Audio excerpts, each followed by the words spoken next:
Hello friends, welcome to my YouTube channel civil knowledge Hindi. तो आज हम एक टॉपिक लेकर आए हैं, कुछ इंपॉर्टेंट्स पॉइंट्स सिविल इंजीनियर के थ्रू कि आप अगर फ्रेशर इंजीनियर हो या कॉलेज से निकले हुए 1 साल 2 साल का एक्सपीरियंस है तो आप लोगों के लिए बहुत ही अहम होने वाला ये वीडियो। तो हमारी वीडियो को लास्ट तक देखिए। अगर आप हमारे चैनल पर नए हैं तो हमारे चैनल को सब्सक्राइब करें, लाइक करें और ज़्यादा से ज़्यादा शेयर करें। और भी ऐसी इंटरेस्टिंग वीडियो देखने के लिए हमारे चैनल पर बने रहें। तो चलिए वीडियो को स्टार्ट करते हैं। तो कुछ इंपॉर्टेंट पॉइंट बता रहा हूँ सिविल इंजीनियर के थ्रू कि आपको क्या क्या आना चाहिए। अगर आप सिविल इंजीनियर है तो आपको क्या क्या पॉइंट रिमेंबर होना चाहिए, याद होना चाहिए। ये बहुत सी छोटी पॉइंट है और ये आपको इंटरव्यू में भी पूछा जाता है, मोस्टली इंटरव्यू में पूछा जाता है, तो मैं बताऊँगा। तो चलिए पहला क्वेश्चन है, हमारा पहला पॉइंट है कि हाइट ऑफ पैरापेट वॉल। जो हमारा छत पे जो वॉल लगता है, छत के ऊपर जो वॉल होता है चारों साइड में, उसको बोलते हैं हम पैरापेट वॉल। जो ये 1 इंच 4 इंच का वॉल रहती है उसको पैरापेट वॉल रहता है। तो उसकी हाइट हमारी कितनी होनी चाहिए, मैक्सिमम हाइट हमारी कितनी होनी चाहिए? तो it should be 1 metre.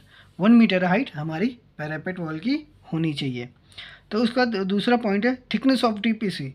DPC क्या होता है? डैम प्रूफ कोर्स, जो हम प्लिंथ लेवल पे प्रोवाइड करते हैं डीपीसी, ताकि हमारा कैपिलरी राइज, वाटर का जो कैपिलरी है वो राइज ना हो और वो राइज होकर अंदर अपना इसको ख़राब ना करे, अपना बेड को ख़राब ना करे। जो हमारा सरफेस रहता है प्लिंथ लेवल के पास, जो सरफेस रहता है, फ्लोर रहता है, उसको ख़राब ना करे।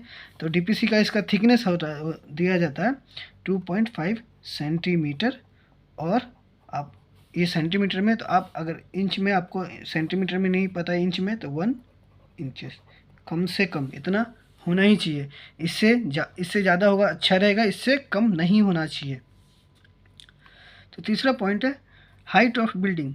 मिनिमम हाइट कितना रहता है, बिल्डिंग का हाइट कितना होना चाहिए? एक फ्लोर से दूसरे फ्लोर का लेवल कितना होना चाहिए, हाइट कितना होना चाहिए? तो इसका हाइट होना चाहिए 3.15 मीटर। इससे ज़्यादा हाइट का नहीं बनाते।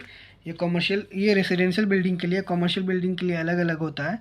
तो 3.15 मीटर हाइट होना चाहिए। तो चौथा पॉइंट है हमारा हाइट ऑफ विंडो। जो विंडो की हाइट है वो हमारी कितनी होनी चाहिए, प्लिंथ लेवल से कितनी हाइट पे होनी चाहिए? विंडो की हाइट मतलब जो भी हमारा घर है उसका विंडो जो रहेगा, तो इसका ये हाइट कितना होगा, विंडो की हाइट कितनी होगी? तो वो हाइट की बात करेंगे तो इसका हो जाएगा विंडो की हाइट हो जाएगी 2.1 मीटर। जो आपका विंडो रहेगा, टोटल विंडो ये, तो इसका जो ये हाइट रहेगा ये आपका 2.1 मीटर रहेगा। ठीक है, होप आपको समझ में आ रहा होगा। तो इसके बाद हम बात करेंगे पॉइंट नंबर 5 की। तो number of bag, 1 bag of cement volume. एक सीमेंट के बैग में कितने वॉल्यूम होते हैं? तो ये भी आपसे इंटरव्यू पूछ सकता है। How many volume, what is the volume of 1 bag of cement? तो आप कैसे बताओगे? अगर आपको बोलेगा क्यूबिक फीट में, तो आप दोनों तरह से याद कर लो, क्यूबिक फीट में कैसे होता है, मीटर क्यूब में कैसे होता है। तो क्यूबिक फीट में 1.25 क्यूबिक फीट, ये क्यूबिक फीट में होता है 1.25। ठीक है, और क्यूबिक मीटर में होता है 0.0347। और आप बोल सकते हैं 0.037 को इधर लेगा 5 मीटर क्यूबिक मीटर। ठीक है, तो चलते हैं नेक्स्ट क्वेश्चन की ओर। तो what weight of 1 bag of cement. तो एक बैग सीमेंट का वेट कितना होता है? तो ये भी आपसे पूछा जा सकता है इंटरव्यू क्वेश्चन में। तो आपको याद रखना है 50 kg। आपके साइड पर अगर 50 kg आया तो 50 kg आप आंसर दे सकते हो कि minimum 1 bag of cement of weight 50 kg का होता है। तो दूसरा क्वेश्चन है minimum thickness of slab. Slab का कम से कम थिकनेस क्या होना चाहिए? तो आपको ये याद रखना है। कोई बोलता है 150, कोई बोलता है 200, तो इतना नहीं होता भाई। कम से कम, सबसे कम बोला, मिनिमम बोला है। तो आपको याद रखना minimum thickness of slab 125 mm। ये आपको याद ही हो जाना चाहिए भाई। ये सब पॉइंट ऑफ इंटरव्यू के थ्रू ये सब पूछा जाता है। मिनिमम थिकनेस ऑफ स्लैब, कोई इंटरव्यू में ये सब चीज़ ज़्यादा पूछी जाती है। तो ये हो गई। तो उसके बाद फिर बढ़ते हैं नेक्स्ट। तो number of cement bag in 1 metre cube. 1 metre cube में कितना नंबर ऑफ सीमेंट बैग आएगा? तो ऑलमोस्ट 28.8 बैग्स, 28.8 बैग आने वाला है 1 मीटर क्यूब में। ठीक है, तो उसके बाद दूसरे पॉइंट की ओर बढ़ते हैं। Thickness of lintel. जो हम लिंटल बीम प्रोवाइड करते हैं, लिंटल प्रोवाइड करते हैं विंडो के पास आउटर साइड में जो लिंटल प्रोवाइड करते हैं, उसका थिकनेस क्या होना चाहिए, तो 15 सेंटीमीटर मिनिमम। ठीक है, कैसे 15 सेंटीमीटर, जो ये आपका लिंटल की जो थिकनेस रहेगा ये 15 सेंटीमीटर होना ही चाहिए, जो आपका विंडो से अटैच रहेगा, जो विंडो से बाहर आता है आपका, जो सनलाइट को प्रोटेक्शन देता है और रेन के टाइम, बारिश के टाइम प्रोटेक्शन देता है, उसको लिंटल बीम कहते हैं। तो उसका मिनिमम थिकनेस आपको 15 सेंटीमीटर रखना ही होगा। तो बढ़ते हैं नेक्स्ट की ओर। Lintel is provided at in case of brick wall. Brick wall में लिंटल कितना प्रोवाइड कर सकते हैं? अगर आप लोगों को पता है तो आप कमेंट करके बता सकते हैं कि ब्रिक वॉल जब हम करेंगे तो उसमें प्रोवाइड लिंटल कितना करेंगे। तो यहाँ पे मैं बता रहा हूँ 2.4 मीटर, 2.4 मीटर का लिंटल प्रोवाइड करेंगे। ठीक है, तो चलते हैं दूसरे क्वेश्चन की ओर। तो दूसरा पॉइंट है हमारा minimum diameter of bar used in slab. जो स्लैब में हम बार यूज़ करेंगे वो मिनिमम बोला है।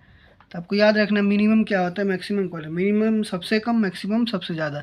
तो minimum diameter of bar used in slab, तो कम से कम बार कौन सा यूज़ कर सकते स्लैब में, 8 mm। इससे कम हम यूज़ नहीं कर सकते, 8 mm से हम कम यूज़ नहीं कर सकते। ठीक है, तो उसका बढ़ते दूसरे पॉइंट की ओर। तो minimum diameter of bar used in column. अब कॉलम में तो स्लैब का हो गया 8 mm, तो हम कॉलम में मिनिमम डायमीटर ऑफ बार कितना यूज़ करेंगे, तो कॉलम में हम यूज़ करेंगे 12 mm। 12 mm से नीचे का बार हम यूज़ नहीं करेंगे, क्योंकि हमारा लोड उस पर ही, स्लैब का लोड उस पर ही, कॉलम पे ही ट्रांसफ़र होता है। तो हमारा कॉलम मजबूत रहेगा तो हमारा स्लैब को स्टेबल रखेगा। बढ़ते दूसरे पॉइंट की ओर, पॉइंट नंबर 13। तो पॉइंट नंबर 13 हमारा है minimum diameter of bar used in double bar. Double bar used in double bar में क्या होता है, कितना mm का बार यूज़ करते हैं। डबल बार हमारा रोड कंस्ट्रक्शन में यूज होता है, जो कंक्रीट का पेवमेंट होता है, कंक्रीट पेवमेंट है, हम उसमें डबल बार यूज़ करते हैं। डबल बार का होना चाहिए हमारा डायमीटर 12 mm डबल बार, जो हमारा रोड कंस्ट्रक्शन में यूज़ होता है डबल बार। तो अब बढ़ते लास्ट पॉइंट की ओर। तो maximum dia bar used in slab.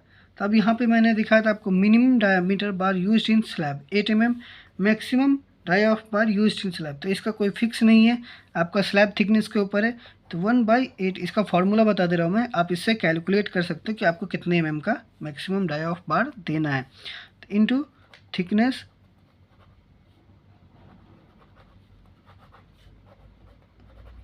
1/8। अगर आपकी स्लैब की थिकनेस 200 है तो इसको 200 से मल्टीप्लाई करिए, जो भी आंसर आएगा आपका वो हो जाएगा मैक्सिमम डायमीटर ऑफ बार, जो आपका मैक्सिमम डायमीटर ऑफ बार हो जाएगा।